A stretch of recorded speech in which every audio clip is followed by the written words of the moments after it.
Rádio Rio de Janeiro, a emissora da Fraternidade, passa a apresentar Luz na Penumbra, programa que leva ao seu coração a mensagem da doutrina espírita.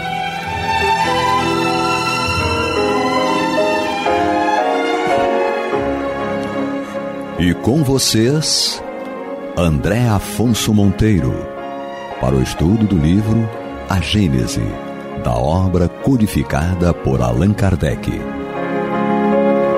Olá, amigo ouvinte internauta da Rádio Rio de Janeiro, a emissora da Fraternidade, a rádio que toda a família pode ouvir, programa Luz na Penumbra, estudo da obra A Gênese. Hoje comigo aqui, André Monteiro, ali na técnica o nosso Pablito, e nós vamos dar continuidade ao estudo do capítulo 18. Os tempos são chegados e aqui nós hoje vamos iniciar no item 10, os sinais dos tempos, e aqui agora no item 10. E, amigo ouvinte, é interessante, nós estamos caminhando aqui para o encerramento de mais um ciclo, né, do estudo da obra A Gênese, já que estamos no último capítulo, no 18, que fecha essa obra que é maravilhosa, que é de uma importância muito grande para nós, para que a gente entenda até o nosso atual momento que nós estamos inseridos no nosso planeta. Esse capítulo 10, esse item 10 aqui, Kardec ele inicia dizendo o seguinte, ele é muito interessante também, a gente faz uma analogia assim, Kardec ele faz uma analogia, a gente vai voltar essa analogia que ele fez em sentido contrário. Então Kardec diz o seguinte: a humanidade, tornando-se adulta, tem novas necessidades, aspirações maiores, mais elevadas. Ela compreende o vazio das ideias com que foi embalada, a insuficiência das suas instituições para a sua felicidade. Ela não acha mais, no estado atual das coisas, as legítimas satisfações para as quais se sente chamada.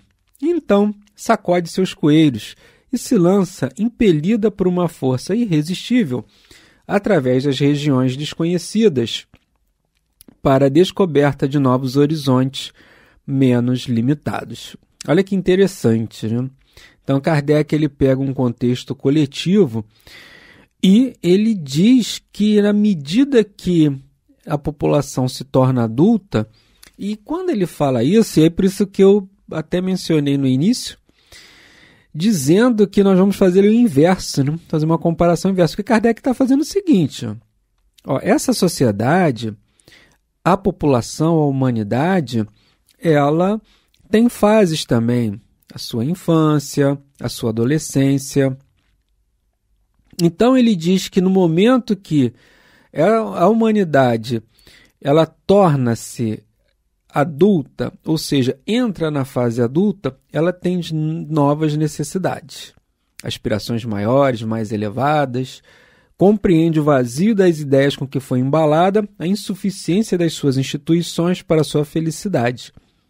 Então, ele está fazendo aqui uma analogia do nosso comportamento como uma sociedade como um todo com uma individualidade humana, ou seja, um homem, uma única pessoa.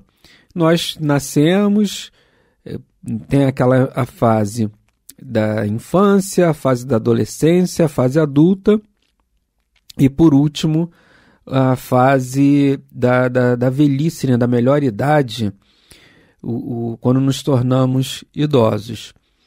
E nesse ponto, é interessante essa analogia porque ele diz que da mesma forma, e aí é essa a nossa observação, da mesma forma como algumas ilusões nos deixam atraídos do ponto de vista individual, e aí nós vamos fazer uma lembrança de nós, né, crianças, até quando a nossa memória consegue se lembrar daqueles nossos primeiros passos, ali dos nossos primeiros momentos como seres humanos. O que a gente se lembra, né? O que a gente gostava quando era criança? O que nos trazia felicidade? Uma brincadeira. Eu me lembro que eu gostava muito de soltar pipa. Isso me trazia uma felicidade incrível, né? Jogar bola de gude, jogar o futebol na rua. Então, eu estava feliz se tivesse isso. Então, aquilo ali para mim, criança, ela me satisfazia. Então, vejam, nós, enquanto sociedade, vamos nos satisfazer também em determinado momento com questões simples, puras, básicas, às vezes até pueris, né? Uma diversão ali, uma coisa que é meio pueril. Então nós, em algum momento, nos alimentamos disso na nossa infância, e à medida que nós fomos crescendo, à medida que nós fomos amadurecendo como uma personalidade individual, essas questões deixaram de ter importância para nós.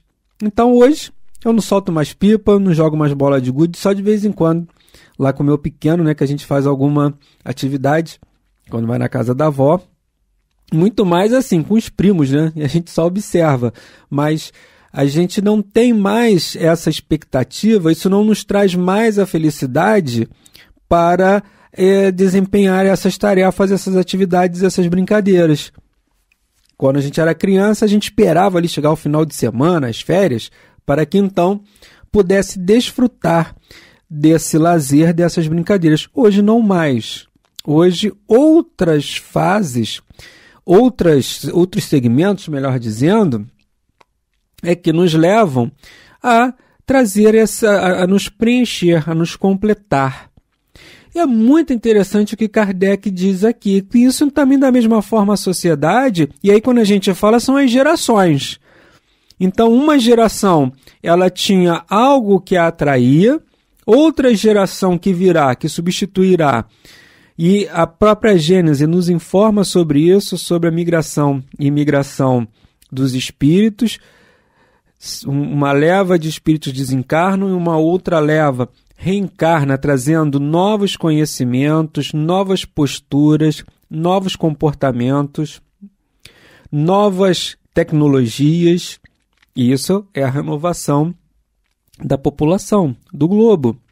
Então, essa geração, ela trazia algo que é a nova geração que vai substituir, não mais se interessa por isso. Então, e aí a gente faz essa comparação até com as crianças de hoje. Então, as brincadeiras que eu tinha na minha época, que animavam a minha geração, não mais, digamos assim, atraem a geração atual. Então, ou seja, essa geração já está proposta a um outro determinado de interesse, com muito mais ligadas às questões dos eletrônicos, né? São muito ligados ali aos jogos eletrônicos, aos equipamentos eletrônicos. Aquelas brincadeiras manuais meio que ficaram para trás. Não quero dizer que isso é melhor, né? Mas houve uma mudança nesse sentido. Então Kardec ele vem nos afirmar que as gerações elas vão amadurecendo até se tornarem adultas. Então determinados comportamentos, determinadas atitudes não mais vão preencher o vazio que essas gerações anteriores buscavam para se tornarem, digamos assim, preenchidas, completas. E por falar sobre isso, nós vamos nos recordar aqui também, é muito interessante a gente se recordar de uma passagem do Novo Testamento em que ela é intitulada, né, A Mulher Samaritana. Aliás, talvez os maiores exemplos do Evangelho, os principais exemplos do Evangelho, eles têm como principal antagonista, né, as mulheres. Elas deram os maiores exemplos, digamos assim. Aliás, Jesus teve os maiores exemplos, as maiores vivências, pelo menos para mim, no meu ponto de vista, os mais importantes, sempre acompanhado da figura feminina. Então, Jesus vai fazer uma viagem com os discípulos e eles escolhem, digamos assim, Jesus escolhe um caminho que era o mais difícil, mas ele prefere passar por esse caminho que ia dar ali nas portas da Samaria. E eles estavam no poço, esse poço é até famoso. É um poço ali, não sei se é um poço de Jacó, alguma coisa assim. Mas depois eu até confirmo essa informação. Era um poço que tem uma história bíblica também. E aquela mulher samaritana, ela estava ali pegando água para levar para a cidade.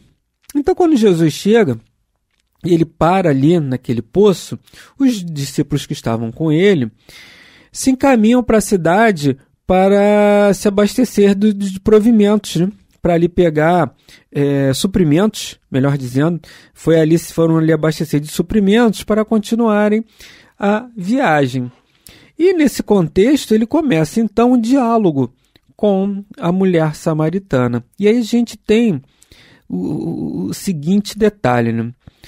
A mulher, ela já sofria naquele tempo um preconceito muito grande. Aliás, muito grande, né? Continuou isso, digamos assim, na história. Mas ela sofria um determinado preconceito, um preconceito maior, infelizmente, do que ainda a gente verifica nos dias de hoje. E também a mulher samaritana, o samaritano já era, digamos assim, já sofria o preconceito. Então aquela questão ali se resumia a dois tipos de preconceitos. Da mulher por si só, que já era, digamos assim, tratada de uma forma preconceituosa pelos judeus da época, e os samaritanos, que o que são os samaritanos? Era o povo da Samaria. Eles, por terem uma forma de observação da lei mosaica diferente dos judeus das demais cidades, eles sofriam esse preconceito também, eram tidos como hereges. Então, ela sofria um duplo preconceito, por ser mulher e também por ser de Samaria. Então, essa questão ela era muito delicada. E quando Jesus se aproxima dela, Jesus pede água para ela. E quando ele pede a água, ela responde: mas sendo tu judeu, como pede água a uma mulher de Samaria? E aí Jesus vai responder que da água que ele der para ela, aquele diálogo ali continua, em determinado momento, ele diz o seguinte: da água que eu te der para beber, você não vai ter nem mais sede e nem mais fome. E essa água que ele se referia era o Evangelho. Era os ensinamentos evangélicos. E ele ali evangeliza aquela mulher, ela leva aquela boa nova para a cidade feliz e diz: eu vou transmitir isso para os meus amigos, para os meus conterrâneos. Ela passa a ser mais uma divulgadora do Evangelho de Jesus. E é muito interessante essa passagem do amigo ouvinte, internauta, ler essa passagem na íntegra, né? Que ela é bem interessante. E por que eu trago essa passagem aqui? Porque aqui, lembre-se que Jesus diz: você não vai ter nem mais água, nem mais fome e nem mais sede. Você estará saciada.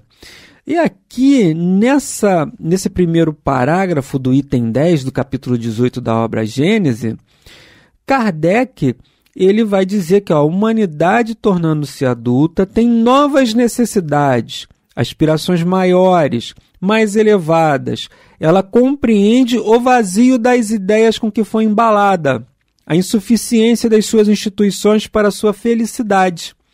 Ela não acha mais no estado atual de coisas as legítimas satisfações para as quais se sente chamada. E foi mais ou menos isso que aconteceu com essa mulher samaritana.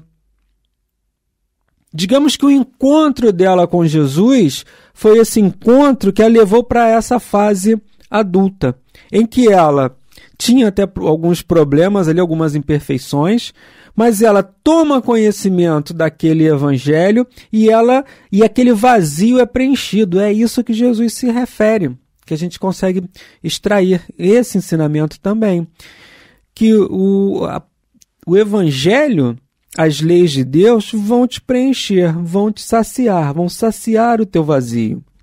E aquela postura inadequada que você tinha, os erros, as imperfeições, as paixões, os vícios, elas perdem o sentido. Você não mais passa a sentir prazer, a se comprazer, melhor dizendo, na satisfação desses arrastamentos, dessas paixões, desses vícios, porque você, digamos assim, está preenchido com uma outra questão. Tem algo que você conheceu, tem algo que você aprendeu que te fez amadurecer e você não mais sentir a vontade daquelas práticas que são indevidas. Então Kardec traz essa questão aqui, dessa fase adulta que nós vamos nos transformar. Jesus é esse caminho, ele é o caminho, a verdade e a vida. É ele que vai nos alimentar, digamos assim, dessa instrução, dessa orientação que vai fazer com que a gente não mais tenha essa necessidade de viver em uma infantilidade moral, comportamental, nos libertando, digamos assim, das nossas paixões, dos nossos vícios. É óbvio que isso nós estamos falando assim, de uma forma, de uma visão geral. Nós sabemos que para esse contexto é necessário uma série de questões, as reencarnações sucessivas, o nosso conjunto de provas e expiações que vão nos libertando das nossas dificuldades, dos nossos vícios, para aí sim nós atingirmos de tempos em tempos um patamar que nos vai alcançar, que vai nos, digamos assim, nos colocar como espíritos já maduros, espíritos adultos. E Kardec continua aqui ainda no item 10, e é no momento em que ela se acha bastante limitada, ela, a população, na sua esfera material, em que a vida intelectual alcança altos níveis, em que o sentimento da espiritualidade desabrocha. Muito bem isso aqui, ó. E é no momento em que ela se acha bastante limitada. Vejam se isso não é muito contemporâneo. Vejam se nós nos achamos limitados, digamos assim. E aí nessa esfera material, né, na situação materialista em que nós vivemos, esfera material aqui pode ser no plano material, na visão materialista, na influência que a matéria ainda exerce sobre nós, no materialismo propriamente dito, né? Em que a vida intelectual, então, ou seja, vamos evoluir, alçar níveis intelectuais altos, e aí nesse momento, a partir do momento que a nossa intelectualidade desabrocha de uma forma mais intensa, nasce em nós um sentimento de espiritualidade, pois ele diz em que o sentimento da espiritualidade desabrocha, que os homens, dizendo-se filósofos, esperam encher o vazio com doutrinas nihilistas e materialistas. Estranha aberração. Esses mesmos homens que pretendem impulsioná-la para a frente se esforçam em circunscrevê-la no círculo estreito da matéria de onde ela aspira a sair. Eles lhe obstruem a visão da vida infinita e lhe dizem, mostrando-lhe o túmulo nec plus ultra. E aí tem uma nota aqui, 254, nec plus ultra, não mais além. Com esta expressão, costuma-se determinar um limite que não deve ser ultrapassado. Então aqui Kardec ele faz uma crítica ao materialismo. Ou seja, ele diz que a vã filosofia, homens, né, se dizendo filósofos, veja se a gente não está muito nesse momento, né? Vã filosofia, pseudo-filósofos, trazem para nós ideias, propostas que, digamos assim, vão nos iludir ou vão dar a falsa esperança para nós de preencher esse vazio. Esperam encher o vazio com doutrinas nihilistas e materialistas. Olha que interessante, veja se nós não estamos muito bem agora vivendo isso, né? Quantas informações nós recebemos, quantas ideologias não estão sendo trazidas para nós como suposta possibilidade de preencher os vazios e as mazelas da nossa sociedade. Óbvio que tem muita coisa boa vindo, mas como é que a gente consegue fazer essa peneira? Como é que a gente consegue distinguir o que é uma vã filosofia, o que é um pseudofilósofo, ou o que realmente é algo que faz parte da lei de progresso, o que é algo que tem como autor um espírito que seja realmente um enviado para nos trazer essa alavanca do progresso? Nós vamos ter que primeiro utilizar o que o próprio Kardec fazia, que era o controle universal. Será que eu estou sendo enganado ou não? Será que essa filosofia é boa ou é ruim? Será que o autor dela, como é que Kardec fez com relação a isso? As próprias mensagens mediúnicas, como é que os espíritos nos ensinaram? Vê diante no teor da mensagem, faz o controle universal. Estuda essa filosofia. Isso está te levando para ser uma pessoa melhor?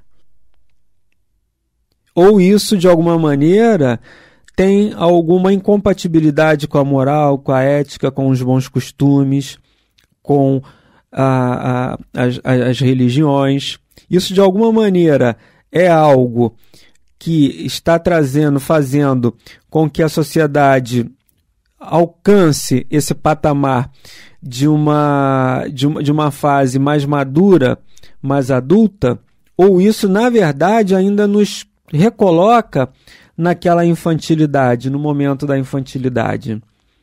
Então, essa observação, essa resposta, talvez nós não tenhamos no primeiro momento.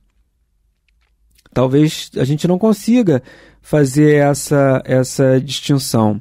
Mas é importante que a gente busque essas reflexões, busque esse conhecimento, porque Kardec, é claro, sinais dos tempos.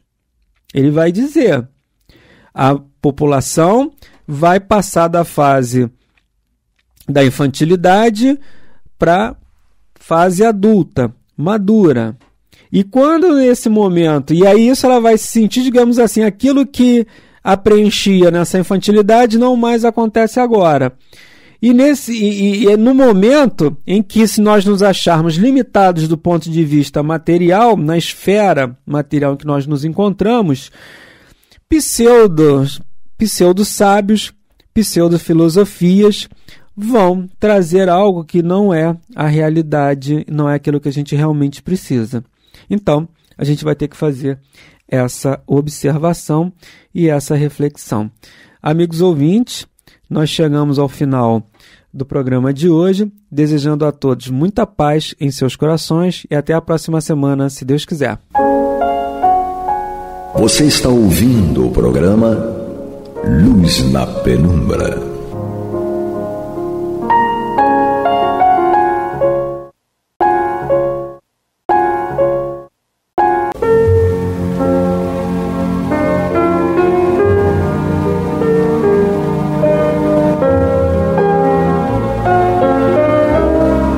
Rádio Rio de Janeiro está levando ao seu lar e ao seu coração a mensagem consoladora da doutrina espírita, através do programa Luz na Penumbra.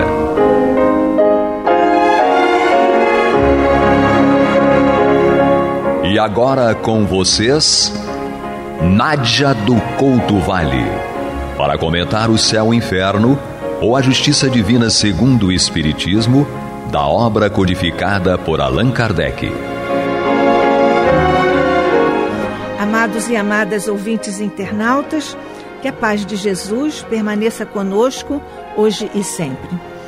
Dando continuidade ao nosso estudo conjunto ao longo de vários encontros, estamos já na segunda parte desta obra, O Céu e o Inferno, ou a Justiça Divina segundo o Espiritismo, no capítulo 6º, em que o nosso querido codificador Allan Kardec nos traz os depoimentos, as estratégias, as reações enfim, o perfil psicológico e as consequências das opções que fizeram os espíritos por ele classificados como criminosos arrependidos.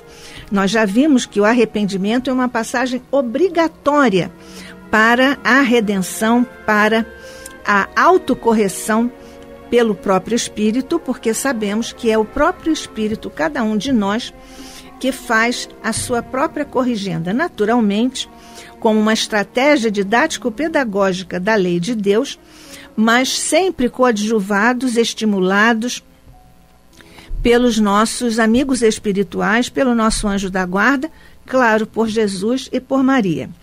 Os criminosos arrependidos, nós já vimos, delineiam essa transição do momento ou da vibração em que estagiaram ainda praticando o mal para o limite do remorso, para depois o arrependimento, para depois eles próprios pedem o momento, a oportunidade de reencarnarem para corrigirem o mal que tenham feito ou que já fizeram feito em encarnação anterior. Nós damos aqui continuidade ao estudo do perfil da trajetória do espírito Jacques Latour. Jacques Latour, um assassino que foi condenado pelo júri de Foix e executado em setembro de 1864.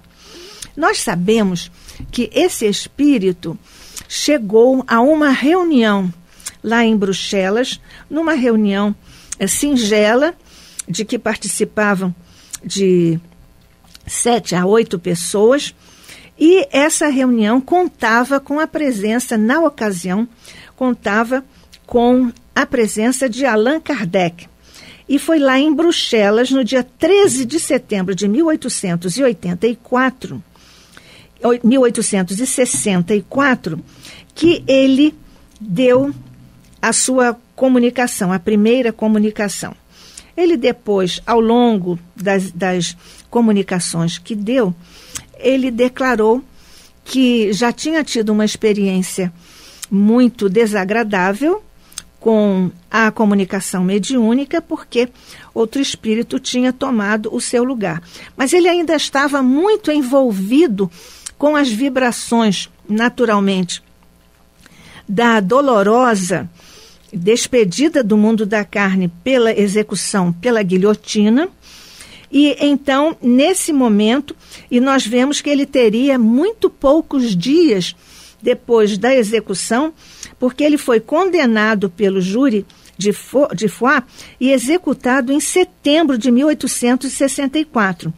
E no dia 13 de setembro desse mesmo ano, portanto, ele deveria ter, no máximo, 12 ou 13 dias de desencarnado, com uma passagem do mundo material para o mundo espiritual de uma forma muito abrupta. E então ele ainda deveria estar nesse movimento de extrema, digamos, dor vibratória. E ele então, mas ainda num contexto desse sofrimento, quase que de revolta, com extraordinária agitação, ele foi traçando os caracteres muito grossos sobre o papel e depois rasgando o próprio papel, ele disse: arrependo-me, Latour. É nesse contexto que ele é aqui solicitado a depois continuar, e ele continuou, ele até prometeu que iria voltar a se comunicar já na Sociedade Espírita de Paris, porque ele disse que foi a Bruxelas contando com a presença do codificador. Para nós vermos como os espíritos conhecem exatamente a índole de quem participa das reuniões, e sabendo que o grande codificador estaria presente, ele avaliou que aquela seria uma espécie de garantia para a comunicação que ele deu. Ele via, então, um mar de sangue, ele via todas as vítimas e estava nesse nesse contexto ainda de ver as situações, as vítimas, as consequências dos seus crimes, e ele via até o ouro manchado de sangue, naturalmente porque ele roubava ele assassinava, ele matava justamente para roubar. E as figuras das vítimas, nós sabemos, do ponto de vista da lei, uma estratégia para o despertamento da consciência do espírito.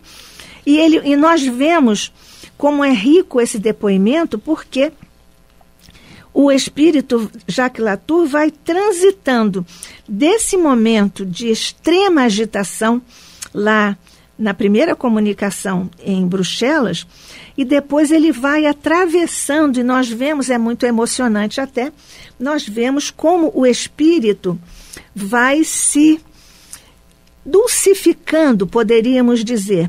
Ele vai sendo orientado, trabalhado, envolvido pelos mentores, e ele vai acolhendo isso, porque aqui ele também tem esse mérito de ser acolhido, mas ele próprio de se deixar acolher, e aqui nós vemos certamente uma boa dose de humildade. Então ele diz que foi evocado imediatamente depois da morte dele, etc. E nós já vimos esta questão. E no contexto dessa trajetória do espírito Jacques Latour, ele declara que terríveis tinham sido os sofrimentos dele. Mas depois ele pede, então, que as pessoas orem por ele. A oração é um pedido reincidente de vários espíritos, aqueles felizes e também estes, inclusive criminosos, ainda que arrependidos, também pedem preces, orações, porque sabem, porque neles, na intimidade profunda, repercute o benefício da prece.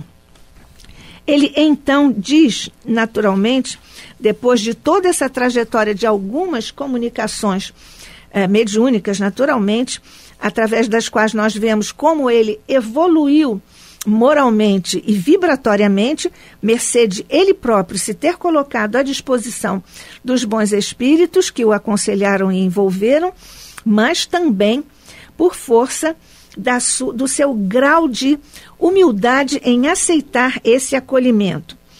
Tanto que ele depois deu uma outra comunicação novamente lá em Bruxelas, através do mesmo médium que tinha recebido a primeira comunicação dele quando ele estava lá na presença do codificador, que foi o grande estímulo para que ele fosse lá para fazer a sua comunicação, como nós já lembramos ainda há pouco, que a presença do codificador foi vista por ele como uma garantia para ele não ser novamente colocado à margem em uma mesa mediúnica em que outro espírito tomou o lugar dele na sequência das comunicações.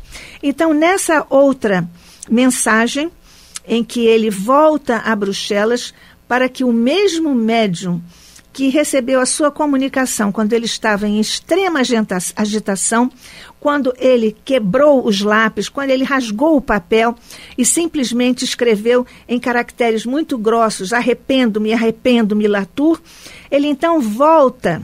E é muito interessante para nós vermos a preocupação de ele, de uma certa forma, voltar a Bruxelas para, diríamos um pouco, para amenizar a impressão que ele tinha deixado quando daquela comunicação com extrema agitação. Então, com este mesmo médium em Bruxelas, ele obteve o seguinte recado ou a seguinte manifestação: nada mais receeis de mim, que estou tranquilo, em que pese ao sofrimento que ainda tenho.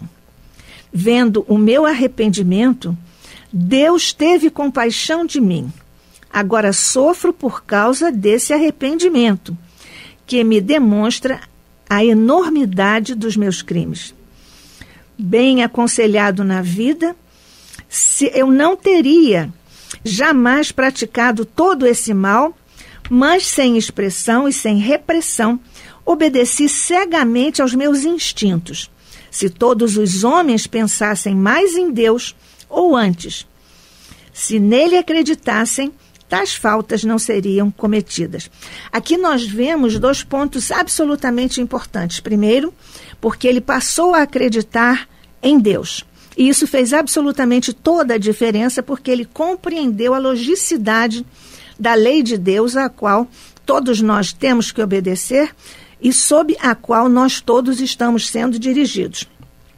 A outra questão aqui é que ele cedeu aos instintos, portanto não teve nenhum raciocínio lógico, racional, como é próprio da doutrina espírita, para fazer uma orientação para ele. E ainda mais, este espírito jaclatura, um criminoso arrependido, que fez ele?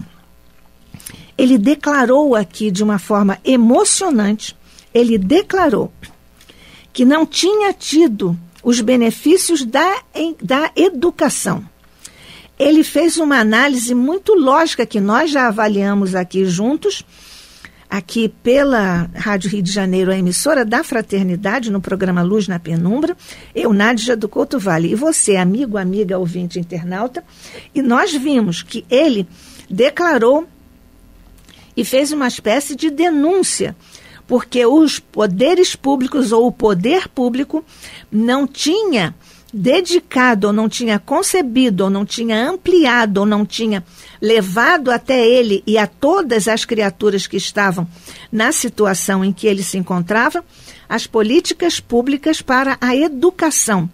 E é interessante nós vermos como um criminoso arrependido traz estas verdades com a força superior da vivência a quem foi negado o benefício e até a bênção da encarnação, e ele próprio da educação, e ele próprio diz que nessa encarnação ele não teria se tornado um criminoso, não teria enveredado pelo caminho do crime, se ele tivesse sido atingido, envolvido por políticas públicas que o tivessem alcançado com as bênçãos da educação.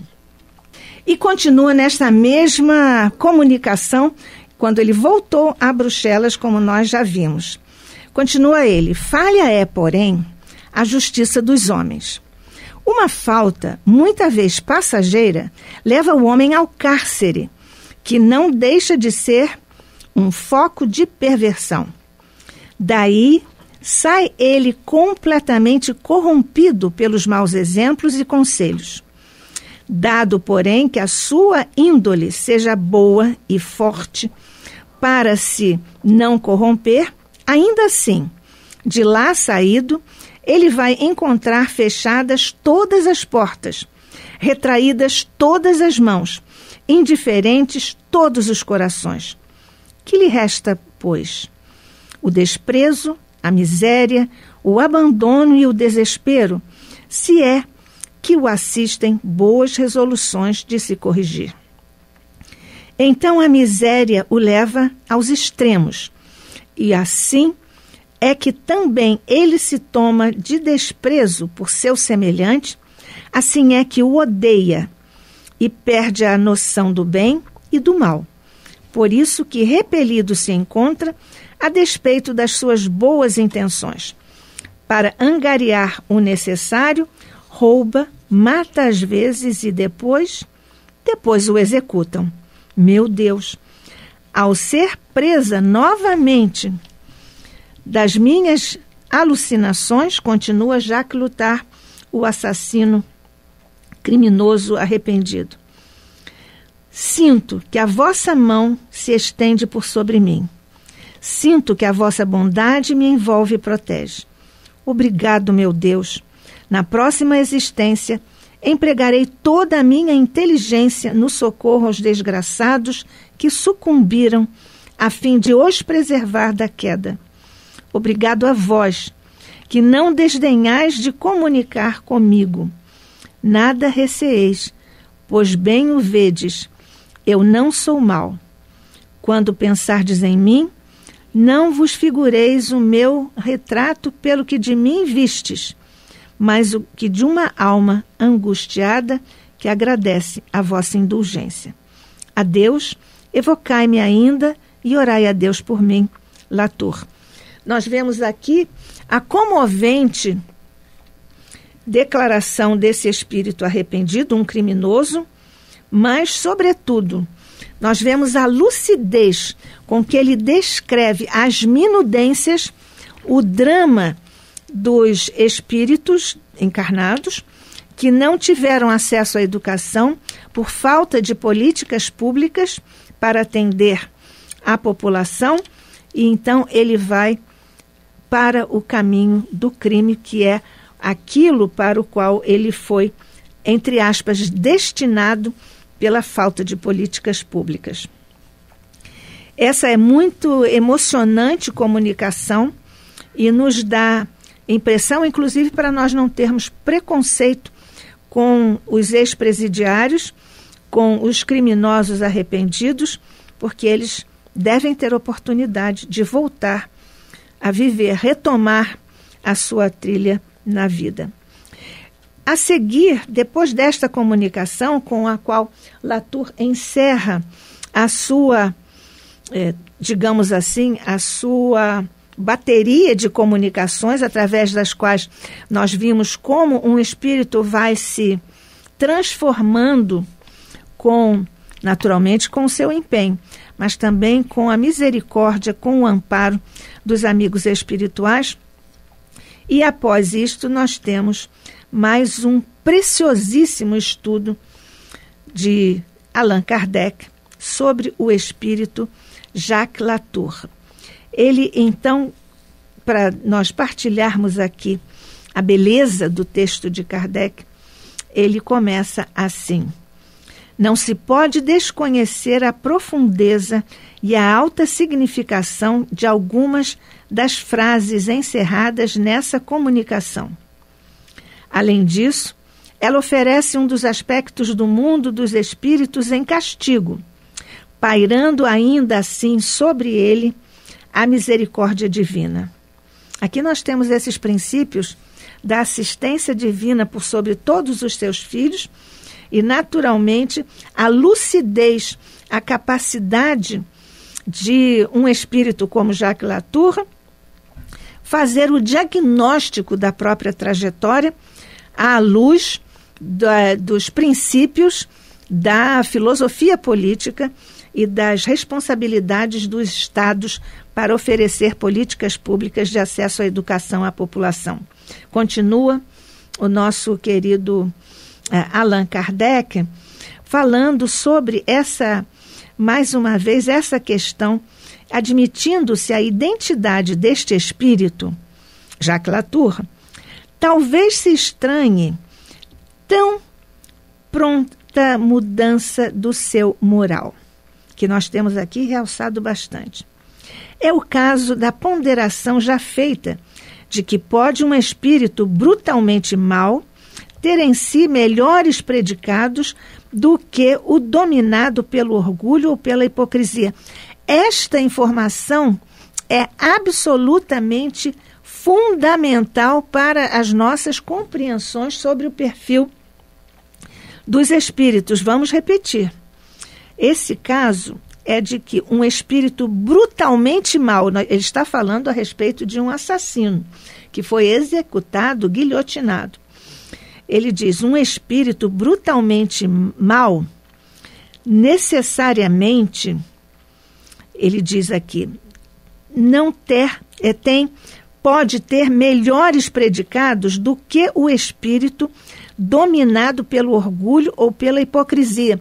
O orgulho e a hipocrisia são características ou vícios espirituais, manchas no caráter do espírito, mas que normalmente não são vistos, apreendidos, julgados pelos outros no seu entorno. Ao passo que a maldade é muito mais exteriorizada, muito mais vista. Mesmo assim, um espírito brutalmente mau, ainda assim, pode ter melhores predicados do que o dominado pelo orgulho ou pela hipocrisia. Esta reversão a sentimentos mais benéficos indica uma natureza mais selvagem que perversa. à qual apenas faltava boa direção através da educação, acreditamos aqui, nós recolocando o pensamento do próprio Jacques Latour.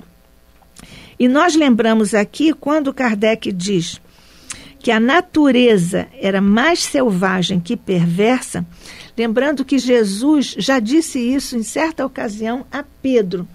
Ele diz: Pedro, o homem é mais primário do que mau.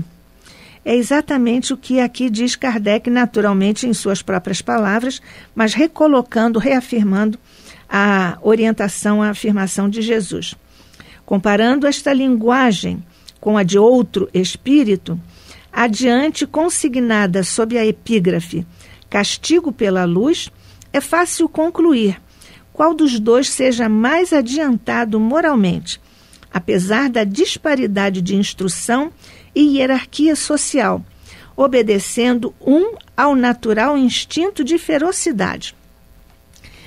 Há uma espécie de superexcitação, ao passo que o outro empresta à perpetração dos seus crimes a calma e naturalmente. Então, a sangue frio, inerentes às lentas e obstinadas combinações, afrontando ainda depois de morto o castigo por orgulho.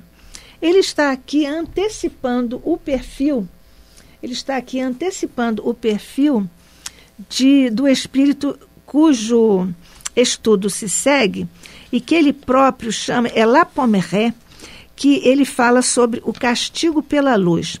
Muitas vezes nós sabemos que os espíritos têm como proposta de abordagem metodológica para o despertamento da consciência o espírito ficar no escuro, nas trevas físicas e trevas, porque ele está em trevas morais, havendo, portanto, esse paralelismo. Mas o espírito La Pommeraye teve o castigo da luz, então ele não sabia, não teve como escapar a ver tudo permanentemente. E é essa visão permanente que ele teve como um castigo para o seu despertamento. Nós não precisamos disso. Temos a luz da doutrina espírita, sobretudo a luz do Evangelho de Jesus, para nos orientar, para que não estejamos em trevas, como o próprio Jesus nos alertou. Andai conscientes para não estardes em trevas. Que a paz de Jesus permaneça conosco hoje e sempre. Que assim seja.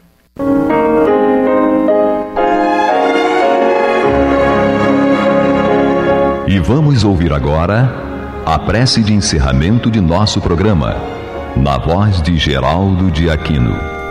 Jesus, dá-nos coragem para a luta, piedade para os insultos e misericórdia para as injustiças e ingratidões. Limpa nossa alma de inveja e ambições mesquinhas, de ódio e de vingança o nosso caminho. E que dentro em pouco, ao recolher-nos de novo ao calor do nosso leito, para que o sono nos dê a paz e o esquecimento das tristezas humanas, possamos sentir, Senhor, no mais íntimo de nosso ser, a doçura indefinível do Teu amor e a grandeza incomparável da Tua divina presença. Que assim seja.